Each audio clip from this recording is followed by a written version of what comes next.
Boss Chef TV is in the house. Tara, samahan nyo ako gawa tayo ng Parmesan Cup. Una, nag-grated lang ako ng Parmesan at ihuhulma ko to ng flat na pabilog sa pan. Tulad nito. Tapos isasalang natin sa mahinang apoy. At pag na-melt na siya, lagyan na lang natin ng rosemary at black pepper. At pag ganyan na itsura na parang kumukulo-kulo na siya,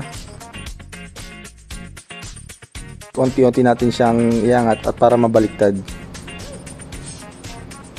At kapag nabaliktad na kaagad natin yan siya, hulmahin kaagad natin dahil mabilis lang siyang tumigas. Gumamit nga pala ako dito ng muffin trays at isang bottle para maihulma natin siya ng cup.